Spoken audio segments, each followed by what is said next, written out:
Okay, ladies and gentlemen, we are now live. Welcome to A Conversation with, and I'm your humble host, Floyd Marshall Jr., and I am joined by my amazing, extraordinaire co-host, Okema T and Hey, the one hey. and only incomparable Stacie Greenwell making her third appearance on A Conversation with. It is so good to have you back in the house. And Thank you, friends. I would be remiss if I don't. We were just before we came on. We were talking about the horrific fires going on right now in California. So we are sending love, good thoughts, prayers, and everything else, all kinds of good positive energy that we can send everyone's way, whether you are in this business or not.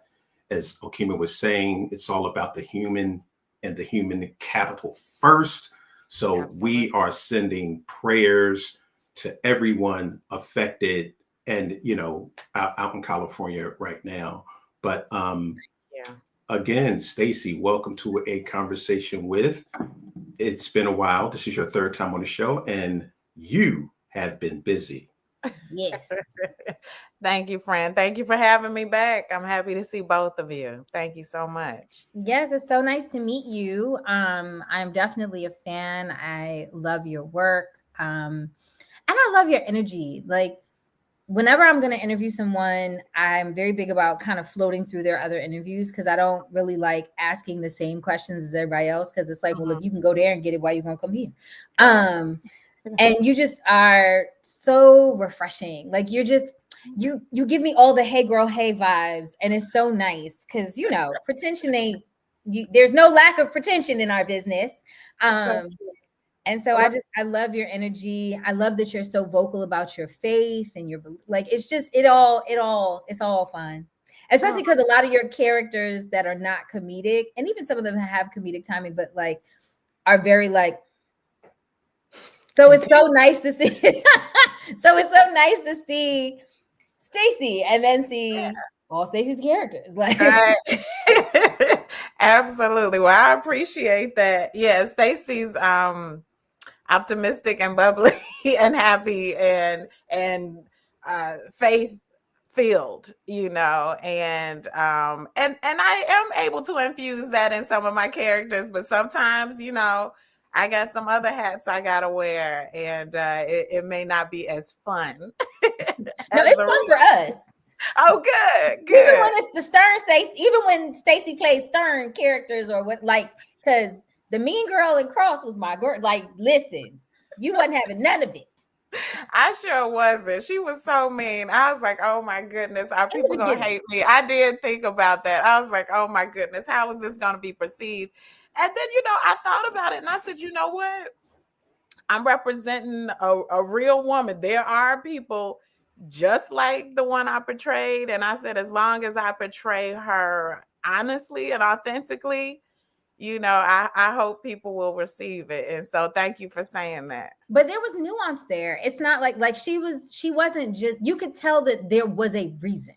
Absolutely. It wasn't evil for evil's sake. It was like, you did this, you left me in the lurch. We supposed to be cool. No, thank you. That's right. Sister girls, you mess with a black woman about something. You supposed to be her friend. Don't befriend us and then not be my friend.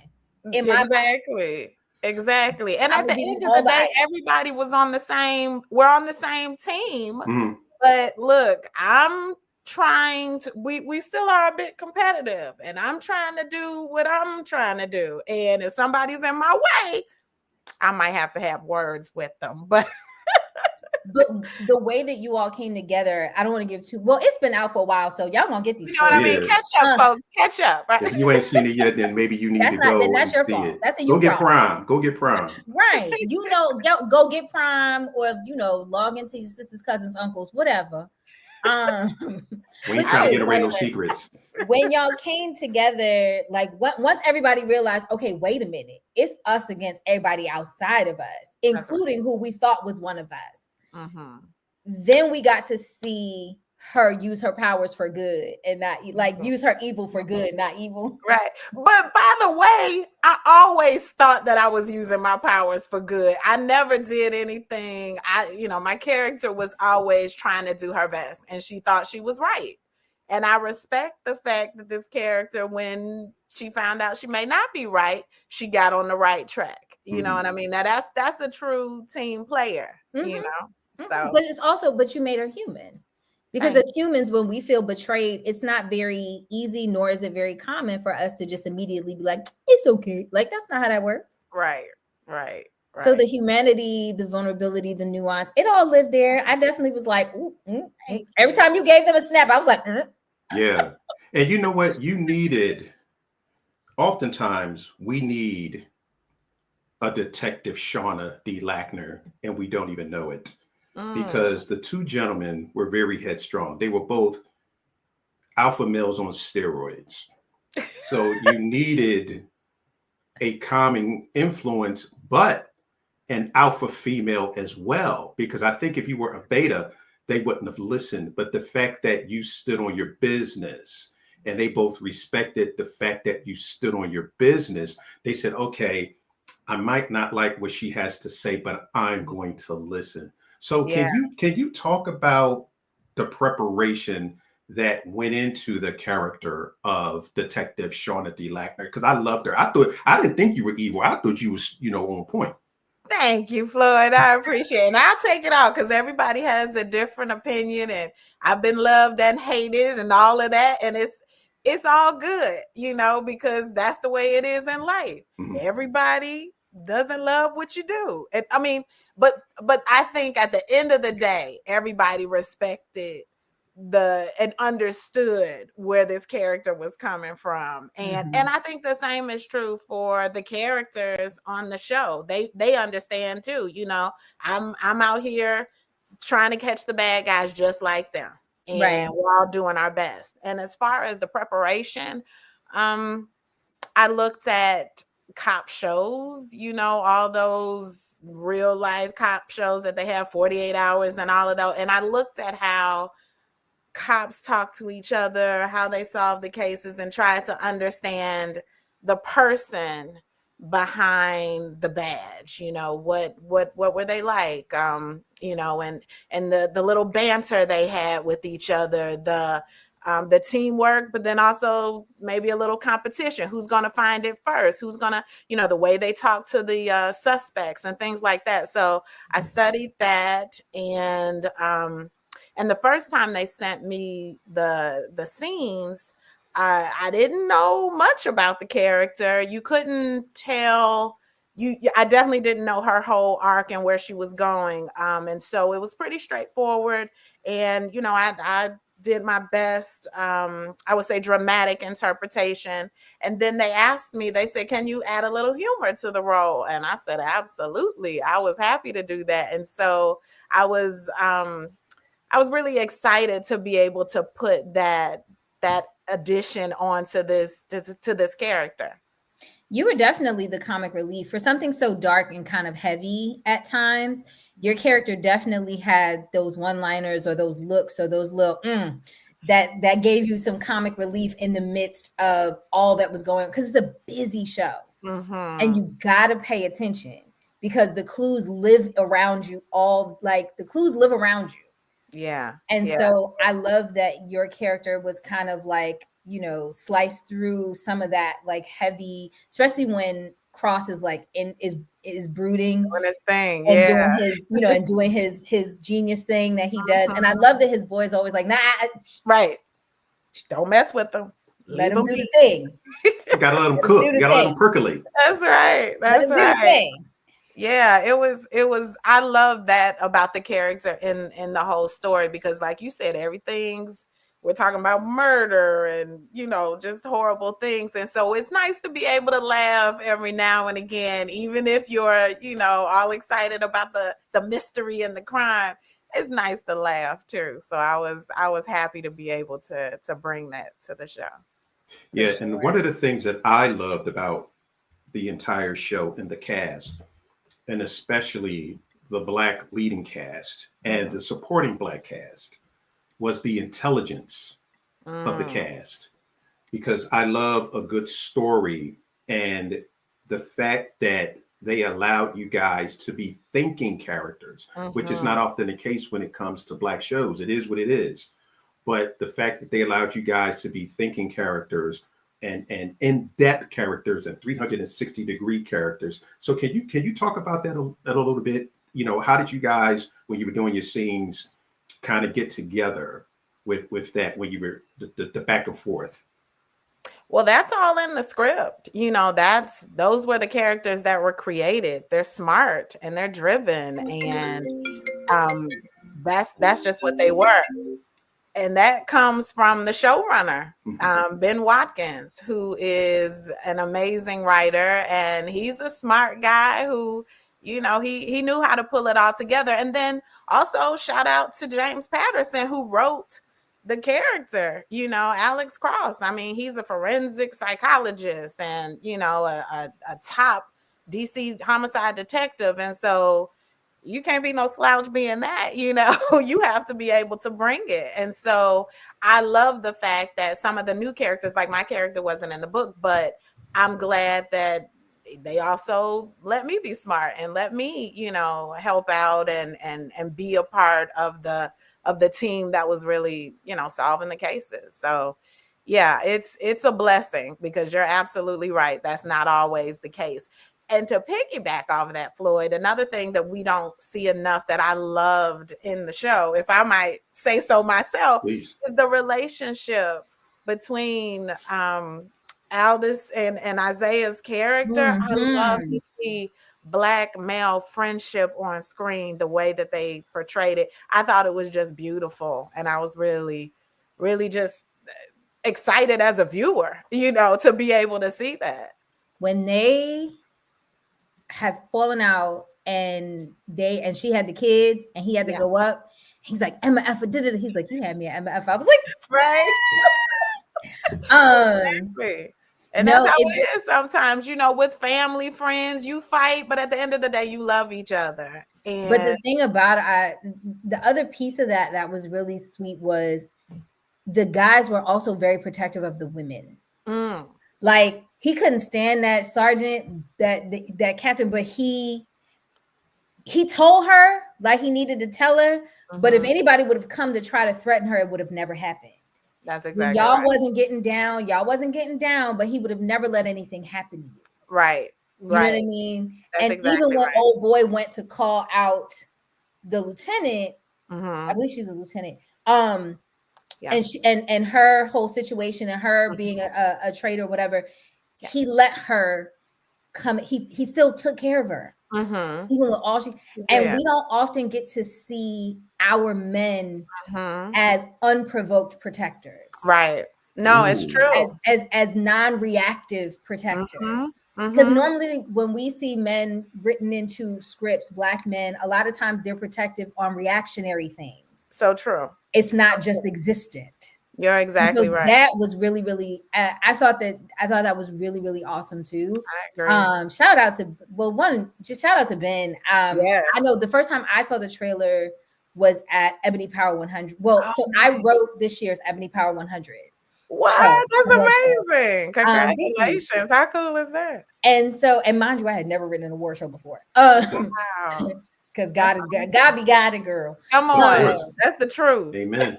And so I had to write Ben's intro to the clip. Wow. And I was like, he's not going to say what I write because it's his show. But okay, here's a guideline. Yeah. And when he showed the trailer, I was like, I have to watch this. Yes. That trailer was good, right? I'm sorry. I know I'm on the show, but still. No. We conversate. When I saw that, because I hadn't seen it either, and so you know, you never get to see the stuff. Like when you're an actor in the thing, you don't see it till the public see it half the time either. If you're not number one, that's exactly right. That's exactly right. So when I saw that trailer, I was like, "Oh man, I want to watch this."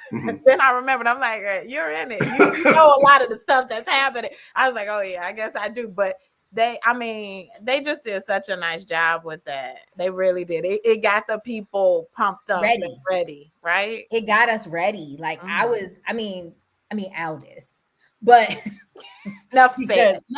I get it. But it wasn't. But like, even like when I was binging it, I remember posting on my Facebook, y'all, I was not ready for old boy in the thong, and I wasn't ready. Oh yeah, Johnny Ray. Yeah. I was like, wait a minute, who had on the thong? Yes. I was not ready for that moment. I was not ready for that moment. I was here for it, but I wasn't ready for it. You almost made me spit my tea out. Because he was so good. He's so good. And he's such a good guy too. Like he inhabited that role. I mean, he inhabited that role. Because for me, he was also the serial killer, right? Like, you know how most of the time when you have serial killers, they have an accomplice. Right. And their accomplice is just as disturbed as they are, but in a different way. And he was the black version to that crazy white man. Yeah, he was. Like he was, like when he threatened the dude with the mambo sauce and the gumbo, like he was the black version to the crazy white dude. Right. And I was like, all of these characters are so specific to a certain like personality trait. And it was so nice to watch this like cornucopia of various humans, whether they were good humans or bad humans, because as actors, we can't judge the character, right? We show up and we just have to play it honestly and authentically. And everybody did that. Oh, everybody did that. And I love Johnny Ray. I mean, he was hilarious child. He's hilarious, and in person, he's just this. Well, he's not as crazy as his character. That's a different kind of crazy, but he's fun and he's lively and he's so smart. And it was so good. And I got to see my little sister Chrissy Dottie. In her 2 episodes. I was like, nice. I was so excited. Awesome. That is awesome. Yeah, no, it was so good. Ooh, and baby, let me tell you something. Tell me. That woman. She is exquisite. I was like, so she's just gonna be fine on stage, just fine. Okay, all right. Now who are we talking about? You're talking about Alex's girlfriend. Oh yes, Samantha. Oh, she's beautiful. Yeah, I can't say like much about Married Man. She was pretty. That's all I can say. Well, yes, Married Man. That is all you can say. That's all I can say. No, but aside from being beautiful, it was how she played her. She did. She played her like a black stepmama. Like the way she just stepped in with the children, like you could tell that she doesn't have children of her own, but that she loves him, so she loves them. And it was like how they ingratiated her into the family dynamic so smoothly. Yeah. How she was willing to wait for him when he wasn't ready. She never complained about him having his ring on because he never took that ring off. No, he did not. She never complained about him not taking the ring off. She was there for the children. She fought for them babies. Literally, yes. She fought for them babies. She did. She made sure that there was like an authentic relationship with them, but never tried to like be the mom, replace their mom. She just was an additional piece of love. Like as a woman in her late 40s with no children, who at this point anybody I date probably has them. I resonated so much with her for that because I've always said that. Like if I wind up with a partner who is a man who has kids, I'm just gonna be the best bonus, whatever I can do for them because I love him. So like I loved how they wrote her that way. Like it made me so happy to see how she presented as this like very black, very pro-black, very I'm gonna talk about you, even though I don't like what you do or your peoples, but I love you because I know you're not really that. But are you that? But wait a minute, like it was just so I was like, y'all better write this lady. Yeah. And she's wonderful in person too. All that heart and that warmth and that patience, and all that she brought to the character. She's like that in real life as well. You know, people were able to bring parts of themselves, and that part was very much her. Wow. So let's talk about how you ended up getting the role of the detective. So how did that come about? I mean, because you've been actors for quite some time. P.S. So did your agent just call you up, or how did that happen?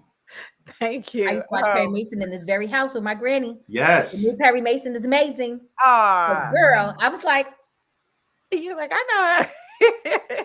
Thank you. That was a lot of fun to do. How did it come to me? I got an audition, I put it on tape, and that was that. Like I said, they asked me to make the adjustment and just add some humor, which was fun because I got to do that on my own. And so I was like, yes, let me go with it, let me roll with it. I love when I get that that freedom to play with the script. And so once I knew I had that, I was like, okay, I feel real good now. I felt good, but now that I get to add this little spin, it just made the character more interesting to play, I felt. And I hope that they would see that as well. And so yeah, I just sent them my tape, and that was that. We filmed 2 seasons before it actually came out. Do you know that? no. Yeah, we did the first season. So I guess 2 years ago now, we did the first season.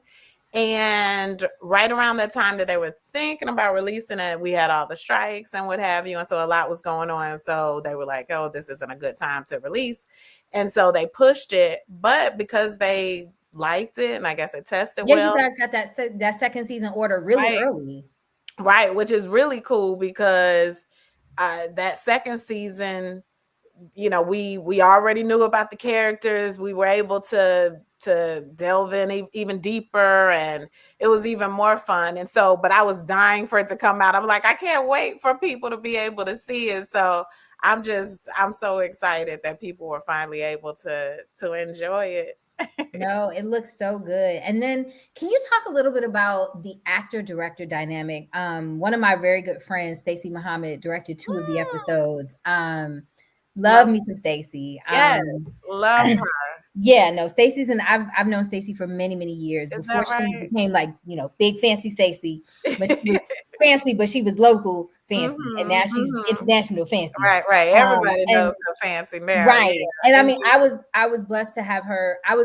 She directed the episode of Harlem that I was in. And wow. I was supposed to shadow that episode, and then I wound up booking it. What? And I was like, well, that's a shadow. Yeah. Having somebody direct you is definitely shadowing. Oh, that's amazing. But talk to me a little bit for the actors and for the directors that watch our show. I just got here. This is my first season as the co-host of Floyd's podcast. And, but I know that a lot of us watch because of who he brings on, people like you. And so I love to know a little bit about how you feel about, because like you said, you had got that adjustment for the audition.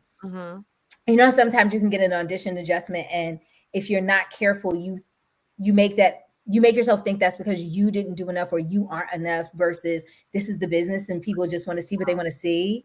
Yeah. And so those adjustments in the audition room, and then like dealing with the director on set. Well, when I get an adjustment for an audition, or if I don't get an adjustment, either way, I think it's great. I do not allow negativity to take place in my auditions when it comes to that. And it's, I don't know, you just do it, practice until it becomes, what you do. And so when I got the adjustment, I was happy because I don't know, that means that they liked what they saw and thought it was enough to ask even more. So it made me actually feel empowered to be able to do more. But honestly, even if they didn't ask, I still know that I'm always turning in my best. And just because someone asks you to do something different, it shouldn't be taken as an insult. I mean, no, it just shouldn't. It's not even personal. It's just, hey, can you do it this way? And I'm like, yeah, I'm an actor. So you want me to go to the right, I go to the right. You want me to go to the left? And when you're on set, you don't have time to be thinking about, oh, do they like it? Do they hate me? Is it this? Because by the time you're thinking all that, you're messing up your next take. So now afterwards, after the day is done, sometimes I'm like, oh, okay, how'd that go? Was that good? So sometimes afterwards I'll allow myself, but in the moment, I'm just trying to give the director what he's asking for, and leave it at that. And if you want to pick a side, pick that it's great. It's a compliment to you. That director loves you and knows that you can do a variety of things.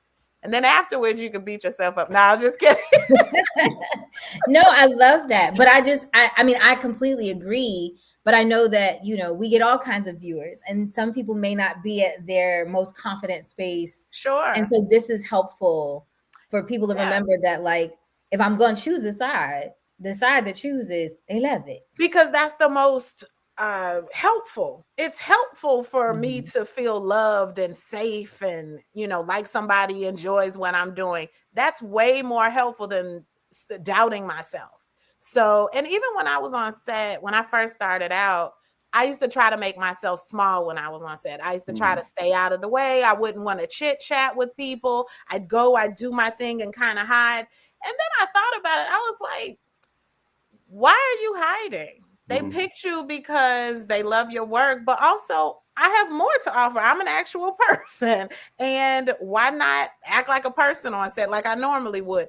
Talk to people. Now, don't be annoying or do too much or do more than you would normally do in a, I don't know, an office environment, any professional environment. Hey, how you doing? Blah, blah, blah. Where you from? You know, you can talk to people. You can also read the room. If it looks like somebody's preparing for something and they don't want to be bothered, step back and don't take it personally. You know, don't take it. Let people have their process, but don't feel like you have to hide or make yourself small either. And so once I started making that change in my life, I started enjoying my experiences on set a lot more. Yeah. But you know what? It's called acting, which is, you know, in layman's terms, it's pretending.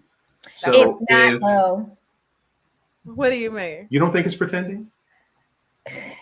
The word pretending is so. Yes. Let's talk about it. Yeah. Yes, it's pretending to a degree.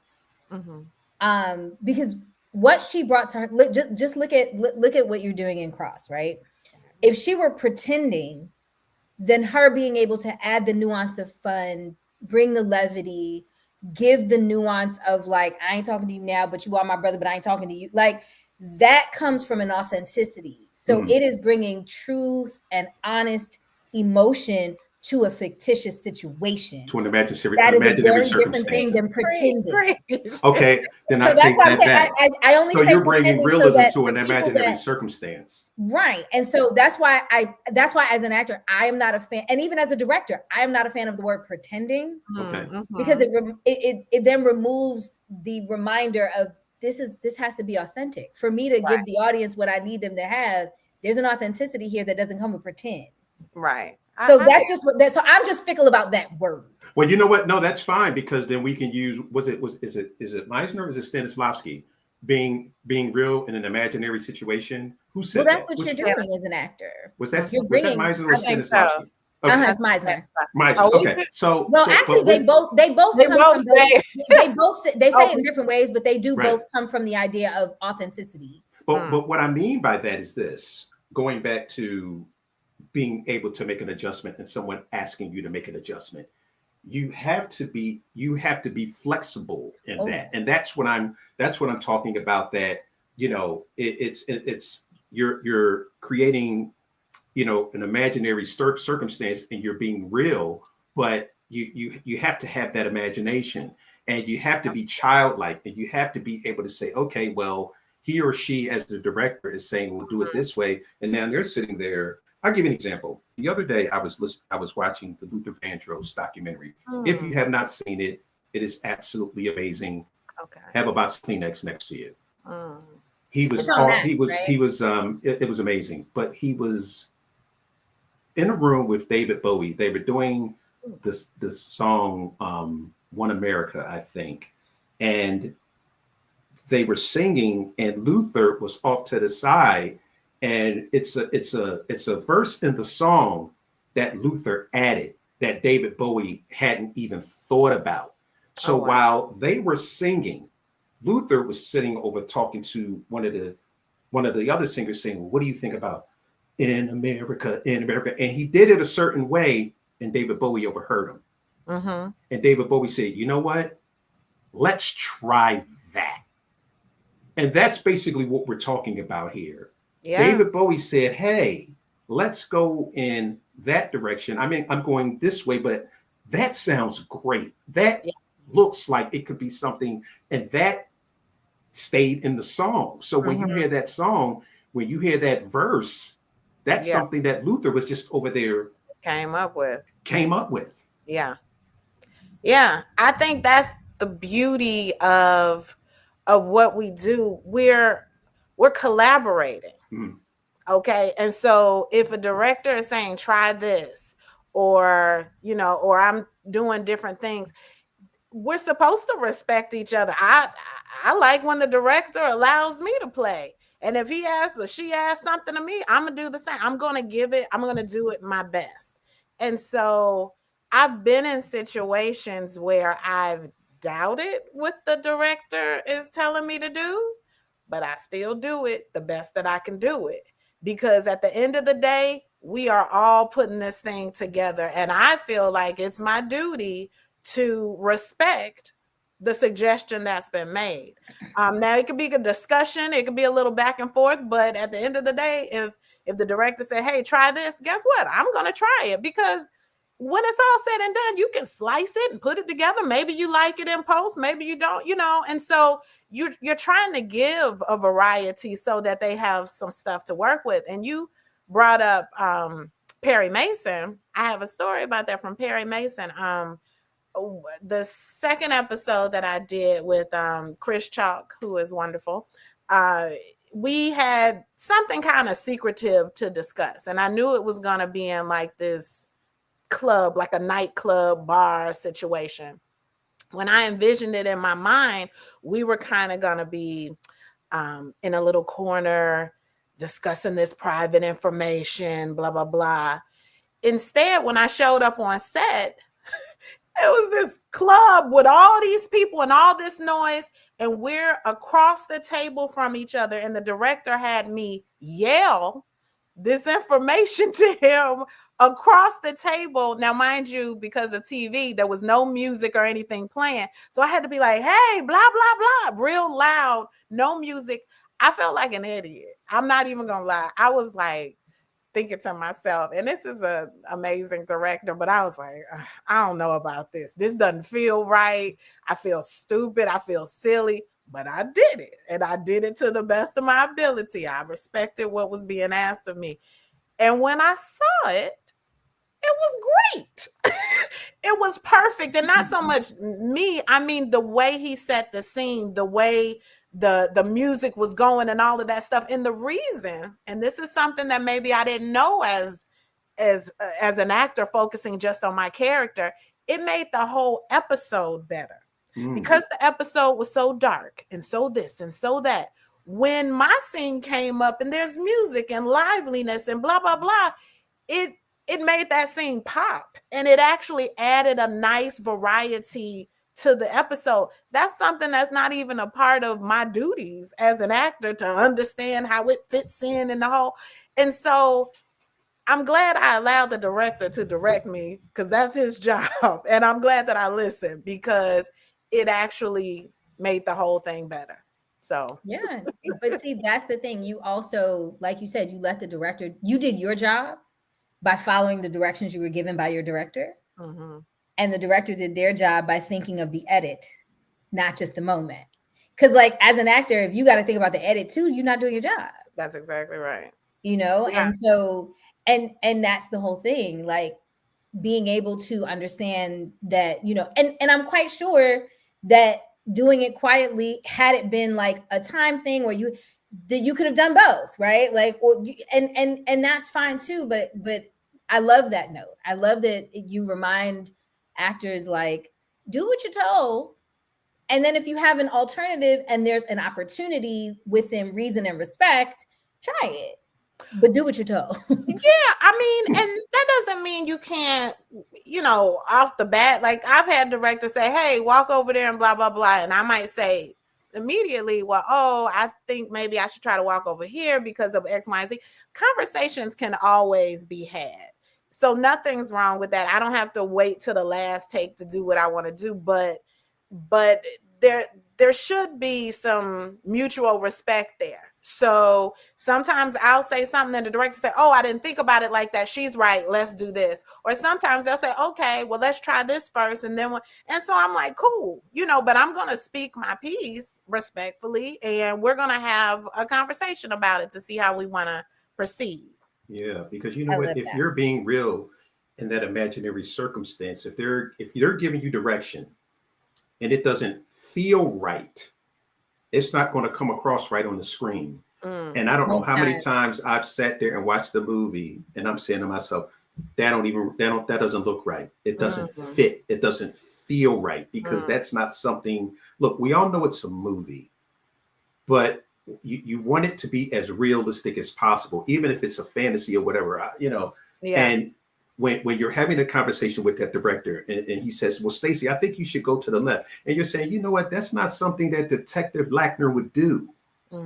She normally goes to the right in situations like this. So if we have her go to the left, the audience is going to be like, is that real? I don't, you understand what I'm saying? Yeah. And I mean, and that's what you do. You have conversations and you figure it out together. And sometimes it's technical. Like it might be like, okay, well, the light is over here and we need this. So and we ain't got no time to swing this light because we still got 4 more scenes to do. And it's 2 o'clock in the morning. Like, and so then my job as an actor is to figure out how I can do what is asked of me in the most authentic way. So it's like, yeah, I might usually go to the left, but I better figure out how to go to the right convincingly because we have to do it for this technical reason. And so, but that's what we get paid for, to figure it out. That's right. You got to figure it out. You got to sell it. That's a part of the job. Can I ask you, we talked about how your character often brings this levity to a lot of the work that you do, whether it's dark matter or like just straight comedy. But how do you, when you're doing something heavier, protect your spirit? Like, how do you protect yourself, or how do you tend to yourself in the midst of doing things that are a little heavier, that may be a little more outside of your norm? Well, I pray before I work. I pray before this interview. I like to ground myself and remember first and foremost who I am. Before I get into my character, I got to remember who I am, so that when I do this work, I serve it, I do the character, but then I'm able to come back to self. And so, sometimes when I get done with work, I'll call a loved one. I'll call my husband, call my mom, just something to bring me back to me. I don't want to stay in a character, particularly when I'm handling something dark. So anything that brings me back to me. I also focus more on physicality as opposed to pulling a lot of sad personal memories. I used to think about dark things to get me in a dark space. My father passed away some years ago, and I'd be thinking about him.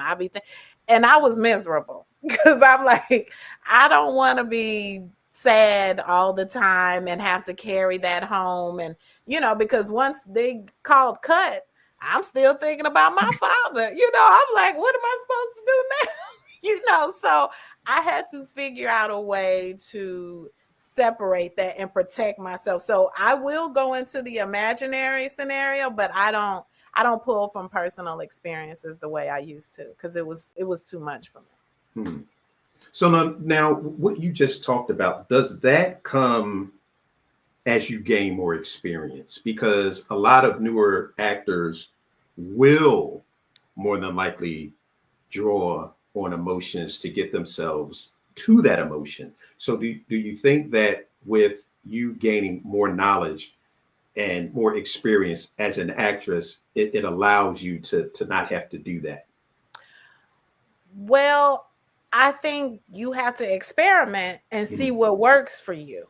And through time, I realized, okay, it technically works. I'm getting where I'm trying to be, but I don't like the way it makes me feel personally. So I started trying other things. And, what if I relied on just this imaginary situation as opposed, let me try that. And I realized, hey, you can still get there by doing a different way. So it's all about trying and seeing what helps. And I guess through experience, I was able to figure that out. But, everybody has a different process, and you have to do what makes you feel good.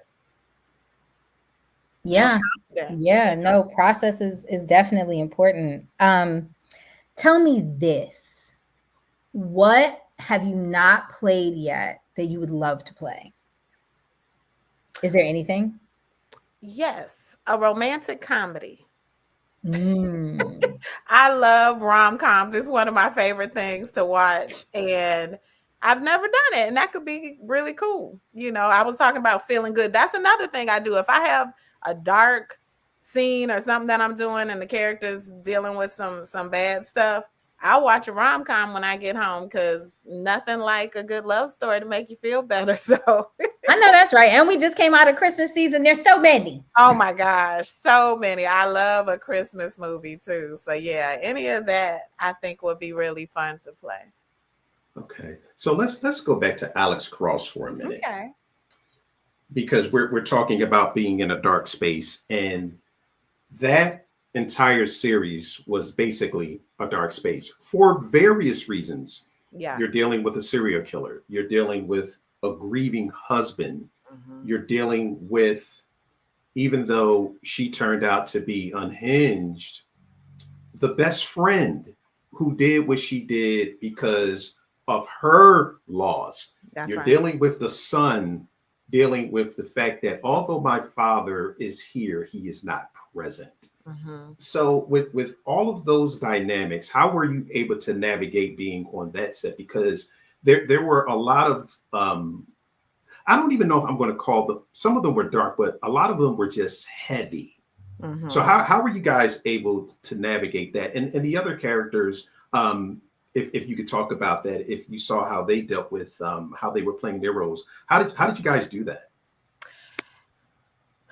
Well, some of the darkest stuff, like with the serial killer and the victim and all of that, I did not see them on set, and I know that was a lot for both of them to handle. As far as the detective work, when we all were together, we would always have a good time. Mm-hmm. We just enjoyed each other so much. We were always laughing and joking and all of that. And it's a way to kind of pump us up. Even though you're doing something dark, you still need that energy.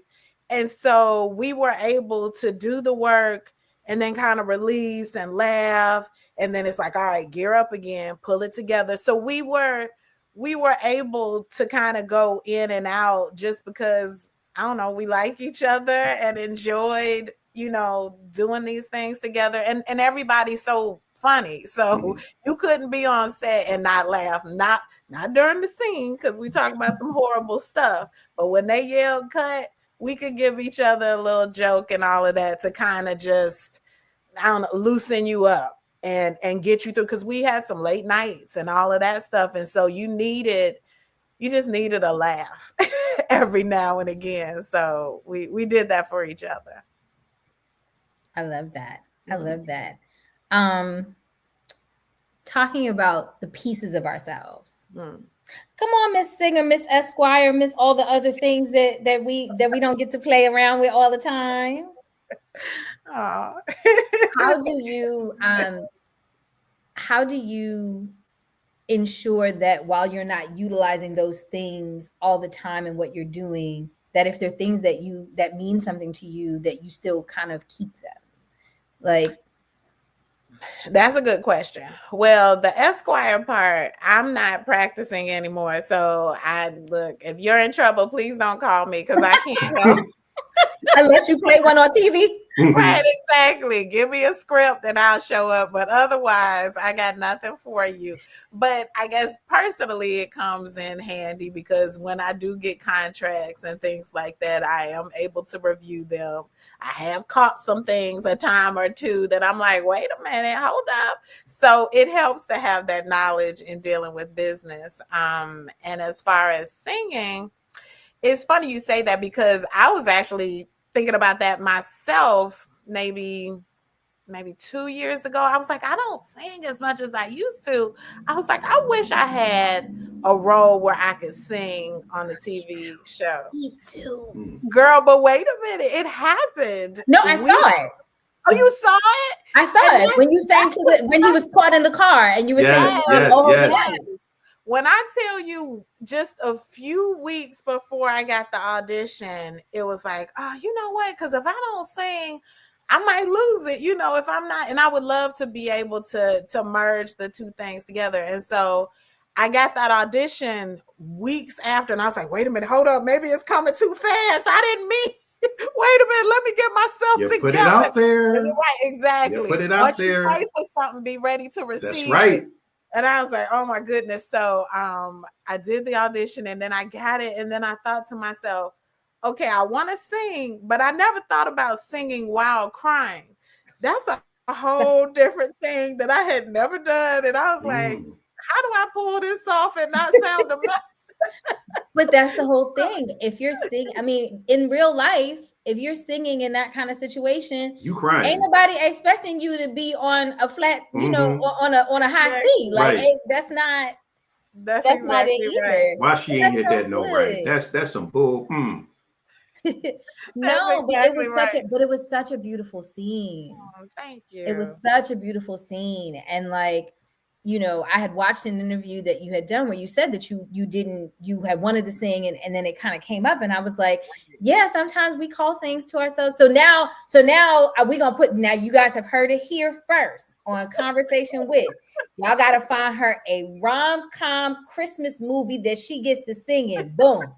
Oh, all the things, right? Yes, right. And I'll play a lawyer who moves to the country. Right. Who moves to Christmas town. But you know why I'm laughing? I'm literally writing one holiday rom-com now about an attorney, and then I shoot one. I'm producing one in 1 month. What?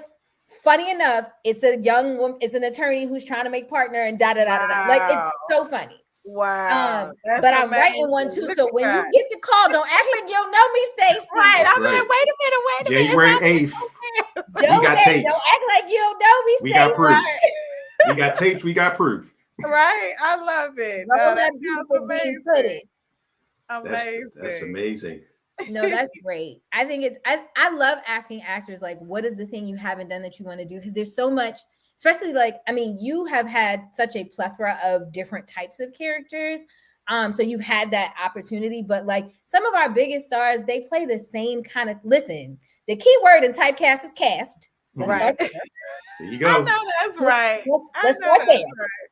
But a lot of times they play a lot of these things that they don't that they love, that they body it, but they don't get to play sometimes some of the things they want to play. Like I want to play a turned out messy crackhead. Like I really because everybody that knows me as like so put together. So like I want to I like she don't have to be a crack hoe, but like a crackhead. You want to do? You want a Halle Berry type crack all role. the way New Jack City with it, like like a respectful, classy crackhead. She can be attracted. She can be, addicted to opioids. Maybe it's not crack. Maybe it's an opioid addiction. Wanting to play that thing that you want to play. And so my question. So in that same vein, what are your thoughts about independent? Like what if there's someone watching this and they have that role that you're interested in, but it's an indie, they don't have a big budget, they don't have a lot of whatever, like what's your take on, especially right now with the industry kind of still chugging itself back into itself, and now with all the fires and stuff in LA, who knows what that means for studio space and What is your thought about, working with independent filmmakers and up and comers? Like, how do you feel about that? I love it all. If it's a good script and a good role, I mean, I'm happy to do it. First and foremost, I love acting. I love storytelling. I'm grateful to be able to do this, full time. But at the end of the day, I just want to act. And, thank goodness I have been paid to act. So that means that if I want to do something that is paid less, I can do it. I have that freedom. So it's a blessing to be able to, to participate in a low budget thing, independent, whatever. So no, I'll be happy. A good script is a good script. Y'all hear that? Yeah. Y'all hear that conversation and the key phrase was paid less. Not free. Right. Not free. Come on, I gotta stand it right. That's right. We gotta have. Well, that's the thing, and that's the thing. Now there's so many. Like I know I've come across other actors that are like, well, I want to learn how to produce, and it's like, well, you can executive produce. How you, like there's so many ways to skin that cat. Right. So true. As long as the story is good. Mm-hmm. First and foremost, I need a good story. Good script. What if you get an okay script? Are you, because I know you talk about being collaborative and you have such an imagination and you bring all this nuance to your characters. So even if you're not a writer, there's a writer in there. Well, thank you. I think there is a writer in there. And it's funny that you asked me that. Years ago, I was on NCIS LA and I worked with LL Cool J, who I love. And I was asking him about all the stuff that he does. And I was like, how do you do it? How do you have time? And he was like, look, I'm a hustler. I'm from New York. It's about doing your thing and making sure you stay busy. And so he said, do you write? And I was like, not really, LL, not really. He was like, you ain't got no ideas? And I was like, you know what, L, you are right. I should be write down some of my ideas. Everybody has ideas. And well, so nowadays, and you go to the right place, you can get greenlit off a treatment. That's exactly right. And so I have started dabbling and writing down some of my ideas. I knew it. See, I don't even know you like that, but I knew it. But when you can bring that kind of nuance to a character, that means that you're thinking about this. Absolutely. There's characters in your head. You just, whether you have fleshed them out or not is different, but like you don't bring those beats without it being. Yeah. I mean, you're right. And as an actor, you should be thinking about, because you got to think about your backstory and your this, your that. You should be writing the whole about time. Whole worlds, right? And sometimes I'll be watching TV with my husband, and we sure do love to criticize. Oh, see, what should have happened with this? What they could have done is blah blah blah. So you done wrote a whole new script. Yeah, she writing and directing. Exactly. If I got all these ideas, I need to be putting my stuff out there. You know what? I do that too. My wife will say, "Would you please be quiet? Can we please just watch it?" I'm like, "I'm sorry." But that's how you know when something's good. Yeah. That's how I know when I'm thoroughly engaged. If I'm not producing that thing from my seat, then I know I'm engaged. Like for me, watching Cross, I was like, "Ooh, that shot. That's a nice shot." Mm-hmm. Oh, that angle. Okay. I see you French over. Like I'm that girl, right? Like, because I want to move into episodic directing. So I'm always watching what shot is it and what's angle and who. I wonder how they set that up. I wonder how she blocked that out. Did she get that or was the actors do it? Like I'm that person. So like my friends are always like, can I don't know what you're talking about, and I'm just trying to watch the thing. Yeah. I watch a lot of TV alone. Yeah. So that I don't have, so I can talk out loud. Yeah. Right. Yeah. And then when you see something bad. Like the other day, I'm not going to say what I was watching, but I think I talked the entire time because, and my wife was just like, please, I just want to watch it. I said, but I can't sit here and watch this because did they not see this? No, I do the same thing. And in fact, my husband will pause it. And he's like, well, what about this? And I'm like, we got to stop pausing this thing because we at least get through it. But I like watching bad stuff too, because if it is bad, say acting or, I mean, I don't really want to criticize other folks because, but if there is something about a story that I don't like, I like to figure out why. Right. What is it that I think is missing? Because there's a lesson that can be learned. If that's something that I don't like, I need to figure out how not to do it, or what's happening that I would have done differently or whatever. So I think it's all a learning opportunity. It is. No, I mean, I know I am one of my directing mentors, Monique Evans, like in class, Monique will say, well, if you didn't like it, why? What would you have done different? Right. And sometimes our assignments are watch something you don't like, and you're going to watch it and sit through it and make notes about what you didn't like and how it could be better. And I'm like, okay. It's fun because you might find yourself for the what you don't like is different than when you're watching it and you want to like the thing, and then you just like, ooh, that's a little rough.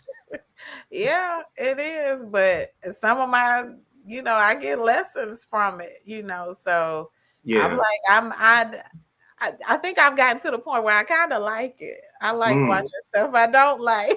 But you know what? It does make you better, now that you think about it, because you're sitting there and you're saying to yourself, you know what, if they had done this, or if they had done that, or if they had written that line this particular way, or if they had stopped talking,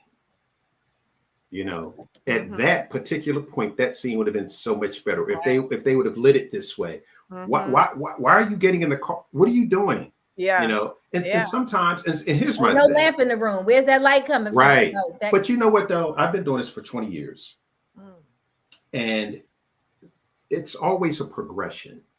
So if I see some work from you and it's your first film, or even it's your second film, I understand that there are levels and there's progress to be made. But if you're 6, 7 films in, and I'm still seeing the same thing, see, now I have a problem with you. I know those people. Because you're not learning. And I'm sure people, and I did a post the other day, the difference between critique and criticism. I'm not going to criticize your work because I know how hard it is to make a film. I will offer you a critique. And if you have people that are really looking out for you in this business and they're giving you honest feedback and critiquing, and then the next feature film that I see from you, I'm seeing them same mistakes, you're not learning. And it's not that you just don't want to learn. And I have a problem with people like that. And I'm gonna go there. Oftentimes when I watch movies on Tubi, I'm seeing the same things from certain directors, and I'm saying to myself, there is no way you did not see that in post. There's no way you didn't hear that in post. But there is a way.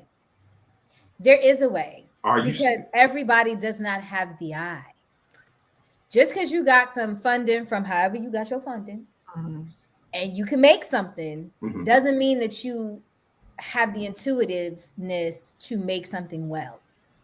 And a lot of people, like, I worked on Wall Street till I was 36. I didn't go to school for this. I mean, I was always an actor. I started as a kid, but like, I didn't go to film school.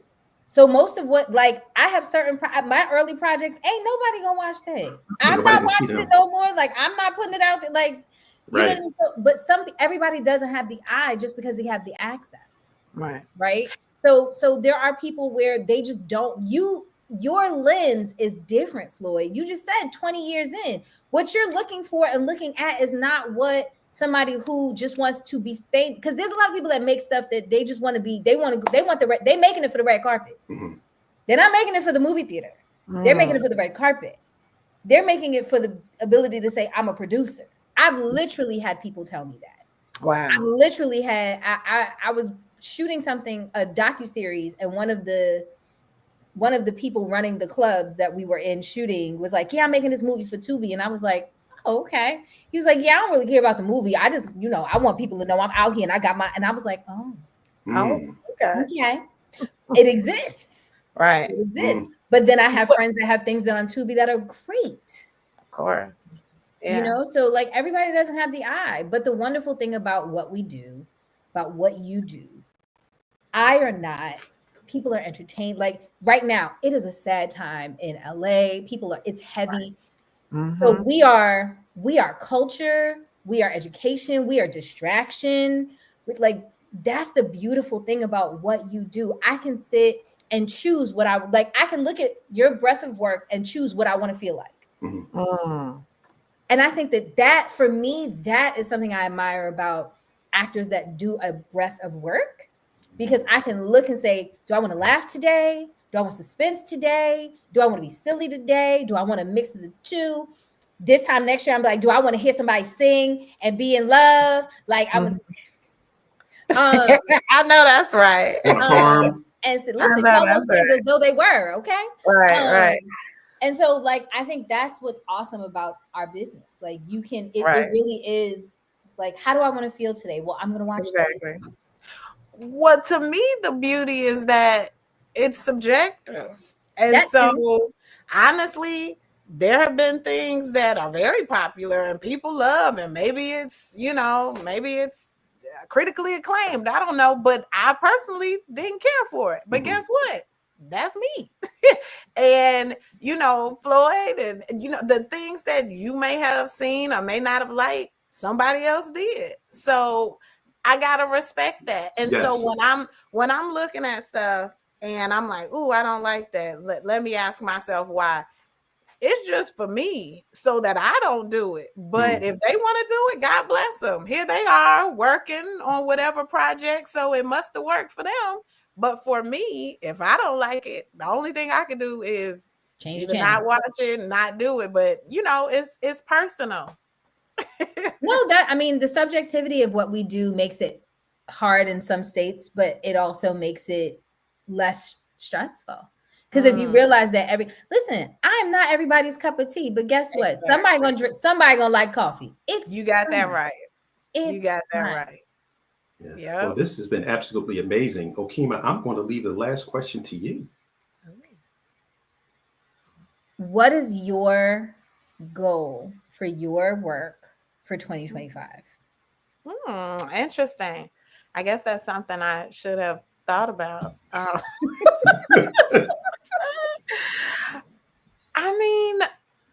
It doesn't have to be deep. I just want to continue doing work that I enjoy, work that I love. I've been blessed to have done that up until this point. I want to continue getting bigger and better things, more and more. I ask for abundance of projects that I'm proud of, and working with people who I enjoy working with. Let me make sure I put that part in. It's very important. And so yeah, that's my goal for 2025. I love that. Well, our goal is to keep watching you and bring you back for a fourth time when you got some new stuff to talk about. Yeah, we're gonna start getting jackets like Saturday Night Live. That's right. When you hit a certain mark, you get a jacket or get a T-shirt. I'm going to write that down right now.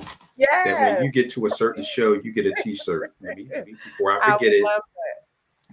I would love that. Thank you both so much. Absolutely. It's been so lovely getting to know you and to just tell you how much I admire your work as an actor, as a creative, and just as a woman. Thank you, friend. Back at you. I appreciate you. I appreciate both of you. Absolutely. It's always, just so amazing, talking with you. And just let me put this out there for people. I reached out to Stacie a couple of years ago because I had seen her work. And I said, wow, she would be amazing to talk to. Closed mouths do not get fed. So networking, true networking, is something that you should be doing if you are in this business, because I consider her a friend. Now, we have not been in person yet, but I consider her a friend, because you can't spend hours and hours talking to someone and not develop a relationship. And that is so key, ladies and gentlemen. Develop relationships in this business. Because authentic ones, yes, because it is so important. But before we get out of here, where can people find you, Miss Greenwell? You can find me on Instagram at Stacie Greenwell, Facebook, Stacie Greenwell, all of that good stuff.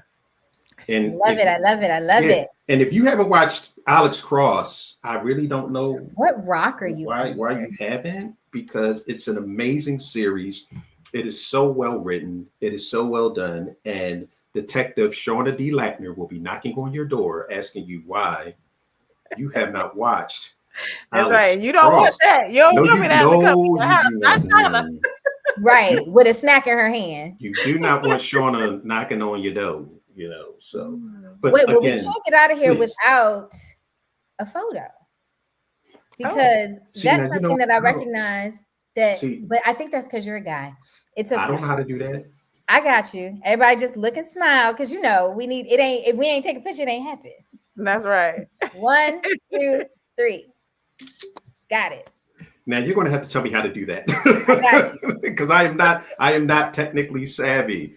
That's But okay. You got all the other stuff. okay, You compliment one another. That's a beautiful yes, thing. yes, Listen, yes. I am so blessed to be here. I've been wanting to do a podcast for a while, but I kept saying I'm not going to do it till it's right, till it's with somebody that I enjoy. I don't want to do it myself, but I also don't want to just be on to be on because I want to be able to talk. You know what I mean? Like we get gifts for a reason. And I don't want to squander it like in a place that's not going to benefit me, my spirit. And like Floyd is like the best big brother. And you know, he's just awesome. So I'm so happy to be here. And I'm so happy I got to spend my first episode of the year with you. Oh, thank you. I'm honored. Yeah, this is the first episode of 2025. Well, this is kind of our first episode. Like we did a one-off before. Yes. We did the Oscar one before we left the year because Floyd interviewed a bunch of Oscar qualified short film directors. I saw that. That's wonderful. Yeah, and so, but this is our first real episode. This is our first real episode. Wow. Oh, so I do need a jacket for that. Come yes, on. you do. You a jacket or a shirt or something, a pen, a flower. I don't know. No, we gonna send you something, friend. I'm that person. We gonna send you something, friend.